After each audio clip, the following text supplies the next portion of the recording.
Hi, everybody, and welcome to our weekly one-on-one with head coach Doug Pederson. I'm Eagles insider Dave Spadaro. The segment is, of course, sponsored by Wawa, brought to you by Wawa, the fine folks at Wawa. Are you going into Wawa on a daily basis now? Playoff fever, drinking your coffee?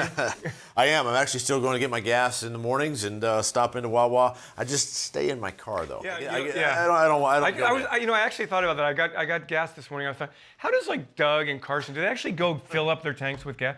Do you ever get out of your car and put gas in and people go, hey, coach, hey, coach? Can you go anywhere right now? That's why I fill up in New Jersey, because they do it for us in New Jersey. I don't do it in Pennsylvania. Yeah. So, otherwise I would get out. But I'm fine either way. Yeah. Hey, Coach, crazy game this NFL, right? You lose Nelson Aguilar, Alshon Jeffrey, Lane Johnson, and then the last 6 quarters here, the Eagles have been really prolific offensively. How do you explain that? I just think that it comes down to each guy really on offense, and I give a lot of credit to Mike Rowe and coordinating all the personnel groups and the guys that we have. And I say all the personnel groups, but we're kind of limited on personnel, right? We've had 3 receivers, 3 tight ends, 3 backs in the last 2 football games, and we've done pretty well and come away with wins. But it's just it just comes down to each guy just kind of owning his responsibility, doing his job, focusing in on the game plan each week, and then as coaches, not getting overly complicated with a lot of scheme or with a lot of formations or moving parts, so that our guys can just settle in and play fast. It was interesting. Last week you were asked about the wide receivers and having only 3 healthy wide receivers, and your response was, well, I don't look at it that way. We have 9 receivers. So you're using the 3 running backs, the 3 tight ends, the 3 wide receivers. Is there some altering that you've done with personnel 7 personnel packages against Washington, for example? Yeah, we had 7 different personnel groupings, and it utilizes everybody, whether we have Miles and Boston in the game at the same time, or we got all 3 tight ends in the game at the same time, or 2 tight ends, or Perk and Zach Ertz, Perkins and Zach Ertz in the game at the same time, or whoever it might be, and just moving these guys around, and I think that. Wherever we can create a matchup or an opportunity to execute a play, we're going to do that. And we're going to try to take advantage of that, because we understand where we are as a team offensively. And in order for us to sustain the success we've had, we've got to continue to grow the 3 receivers, the 3 tight ends, and the 3 running backs, and work those together. If you use 7 against Washington, how many would you normally use in a game when you have everybody? I mean, when you got everybody, you might be at 4 at the most, 4 to 5, depending on who you have and who you have available. Because typically you have 4 receivers at least, or maybe 5, and then 2 or 3 of those guys are helping out on special teams, and you can kind of focus in on more of your 2 tight ends sets, your 3 receiver sets, things like that.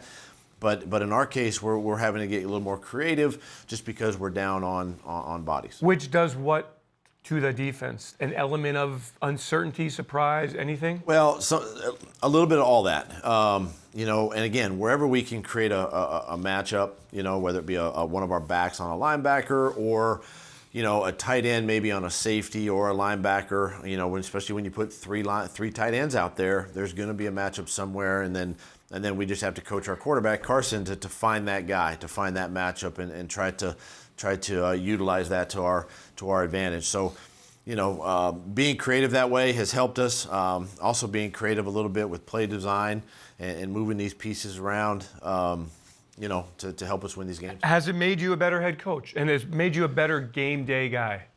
Yeah, I think so. Because now from my standpoint, during the course of the week, as I study the game plan, now I get to. What's fun about what I do calling plays is it's like a chess match, where I got these pieces over here, and I want to move them here and move them over here. Then I want to substitute some pieces, and just try to keep the defense guessing just a little bit, especially early in the football game, until you get kind of settled in on how are they going to attack us today, and then how are we going to attack them. And then it just becomes execution after that. But early in the football game, it's fun to be able to utilize as many as I can, especially in those openers, to try to keep your defense, or keep a defense, off balance. If there are 7 stages to being a great, all-time great quarterback in the NFL, what have the last 2 weeks meant for Carson? I mean, these are 2 great weeks, not only in the development of Carson, but I think from the standpoint of being able to put a team our team kind of on his shoulders, on his back, and lead us to victory. Fourth quarter comebacks, fourth quarter wins, overtime wins.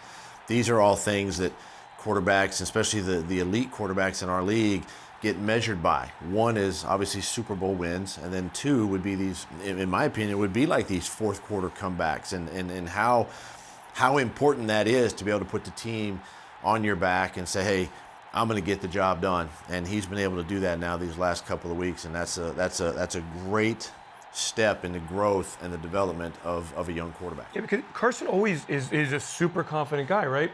Completely. But going out and doing it, it adds another level of confidence. It does, and it not only his personal confidence, but I think the confidence of your team, and that's the thing that now, having been able to do this, I think now the next time we're in this opportunity or this situation, people around you begin to play better, right? They elevate their game because they know that we have a really good chance of coming back and potentially, winning a game, or at least putting us in position to win a football game. But it definitely elevates everybody around the quarterback. Little game on Sunday against the Dallas Cowboys, so much at stake, NFC East.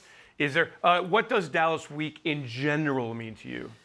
This is always an exciting time, an exciting week. We know the city of Philadelphia and obviously the Dallas community. I mean, these two, they go back and forth. And it's always, even back in 1999 when I played here, First win. When you hear the fans, it's like, hey, we only want you to win 2 games a year, right? And it's both Cowboy games. I mean, that's just the way our fans. So we know the importance of these types of weeks. But listen, it's one game of our 16-game schedule. It is an NFC East opponent. Obviously, there's a little more at stake, because of the NFC division and a chance to make the postseason.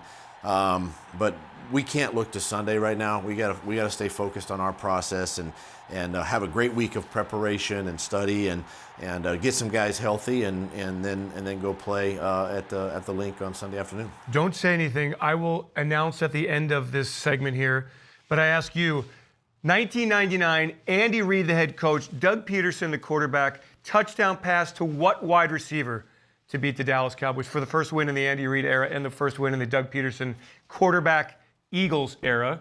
How would you define that era? Brief. Probably. Brief. My man. Let's talk about, but distinguished for but sure. But after that, things were rolling after that. Let's talk about the Cowboys. Why is that defense so good? One is their personnel. They got great personnel. They got great pass rushers up front. I mean, it really starts with those front 4 guys and then their linebackers. These linebackers can run. They're athletic. Sean Lee's playing a little bit more, so he's kind of the field general out there, But and then their secondary. It's a group that's been together now for a year or two, and so they're getting comfortable within the scheme of what they're doing, and it's a tough defense. It's a defense that they don't do a lot schematically, but within the scheme, they can move some pieces around. They'll stem their front. They'll move their linebackers a little bit, make some adjustments that way. Some of the coverages are a little bit more unique, but it's a sound defense. They're solid, but again, it starts with their front and getting after the passer. So what has, in past games, I mean, they certainly put it together on Sunday against the Rams. What had worked against that defense in previous games? Were teams running the ball well on the Cowboys, and what were they doing? Teams have been able, to have success running the ball. You go back to the Bears week a couple weeks ago and the success they had there running the football. I think Trubisky played probably one of his better games of the season, obviously. And he had some rushes in that game that sometimes defenses don't account for. The quarterback is just a numbers game sometimes, and he had some rushes there, and then that kind of opens up a couple of things with your play action, pass world and some screens and things like that. But again, this is a defense that can get after you. They got after us the first game and really shut us down as an offense. And we got to be able to take care of the football, which we didn't do a great job of in the first game. And again, it comes down to just each man understanding his job, his assignment, and go play. How will you handle the week at the NovaCare complex? Is it just like every other week in your mind? Do you change things at all? We're so far into our season right now that it's hard just to up and change just for the sake of change. I mean, yeah, we understand the importance of this week, but routine is routine, and the guys like the structure and the routine of that. So, we're going to keep things. I'm going to keep things, relatively the same. Bottom line is, with the injured guys, we got to make sure they're healthy and ready to go. But at the same time, they've got to get the mental reps too. So, walkthroughs become important, and things like meeting time becomes important, where they got to be dialed in and locked in mentally on their assignments. But from an overall structure, I don't change weeks like this. I mean, we're talking about two weeks left in our regular season, and we just got to continue to trust our process. The Dallas Cowboys offense, Dak Prescott, Ezekiel Elliott, Amari Cooper.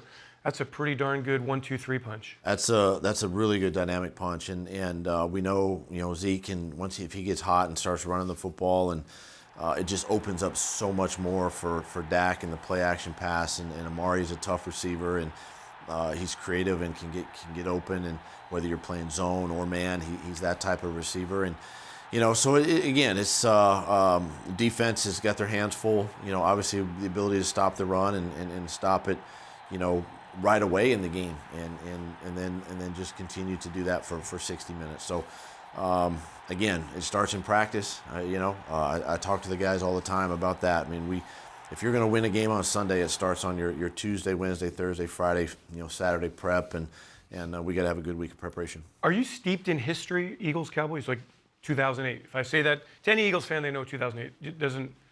Last game of the regular season, a bunch of things had to happen. Cowboys come to town. A lot of football games. Yeah. Between them. Well, that's why I'm filling you in right here. Eagles get the Cowboys at Lincoln Financial Field, take care of them 44-6, roar into the playoffs, go to the NFC Championship game. This is what we want to see on Sunday. Great atmosphere, great emotion, and a big Eagles victory.